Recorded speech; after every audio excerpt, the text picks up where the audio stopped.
दुनिया दो सरप्राइजेस कभी नहीं भूल सकती। एक वो सरप्राइज जो जनरल आसिफ गफूर ने दिया था इंडिया को जब हमने अभिनंदन को दुनिया की महंगी तरीन चाय पिलाकर पाकिस्तान से वापस इंडिया भेजा था, और एक वो सरप्राइज जो इमरान खान ने पाकिस्तान की सारी अपोजिशन को दिया, पाकिस्तान के सारे चोरों और लुटेरों को दिया और उन लोगों को दिया जिन्होंने अपने जमीर बेचे और जिन्होंने 20-20 करोड़ रुपए अपनी बोलियां लगाई और बोलियां लगाकर ये कहा कि ये लो भाई हमारी आवाम के वोट, हम अपनी बोली लगाते हैं, हम अपना जमीर बेचते हैं। इमरान खान ने जिस तरीके का सरप्राइज दिया, क्योंकि ये लोग ये सोच रहे थे कि इमरान खान कभी भी अपनी सीट नहीं छोड़ेगा।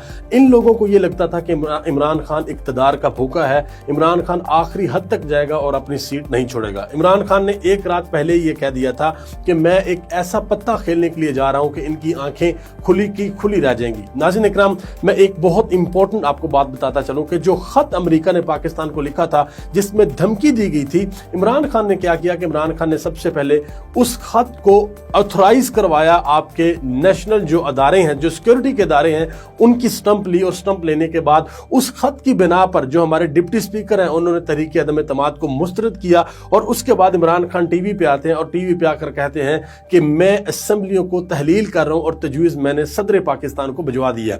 जब ऑपोजिशन ने यह सुना, जब बिलावल ने सुना, मरियम नवाज ने सुना, और स्पेशली वो तस्वीर देखें आप, ये आपके सामने चल रही है शहबाज शरीफ की तस्वीर, आप चेहरा देखें, आपको पता लगेगा कि इनकी हवाइयां कैसे उड़ी हुई हैं। और उसके बाद जो इन्होंने असेंबली के अंदर काम किया, जो अयाज सादिक थे वो आए और उन्होंने आके असेंबली की कार्रवाई स्टार्ट कर दी। उसके बाद नेशनल असेंबली की लाइट को भी बंद कर दिया गया। यानी कि अजीबो गरीब किस्म का ड्रामा इन्होंने वहां पर किया। एक चीज हम हमेशा कहते रहे हैं और आज मैं दोबारा इस चीज को कहना चाहूंगा कि इमरान खान ने असेंबलियां तोड़ दी, ये बहुत अच्छा किया। इमरान खान को इख्तियार के साथ चिमटे नहीं रहना चाहिए था। लेकिन अब दोबारा अगर इसी सिस्टम पे इमरान खान इलेक्शन लड़ने के लिए जाएंगे तो इमरान खान दोबारा बुरी तरह नाकाम होंगे। इमरान खान हर दफा गिरने के बाद ये कहते हैं कि मैंने सीख लिया है, मैंने सीख लिया है। इमरान खान को अब ये चाहिए कि इमरान खान अपनी आवाम से पूछे कि वो पाकिस्तान के अंदर कौन सा निजाम चाहते हैं। क्या वो यही पार्लियामानी निजाम चाहते हैं या फिर वो इस्लामी सदारती निजाम चाहते हैं? क्योंकि पाकिस्तान का हल ये पार्लियामानी निजाम नहीं है। पाकिस्तान का हल, हमारे जो मसले हैं उनका हल जो है वो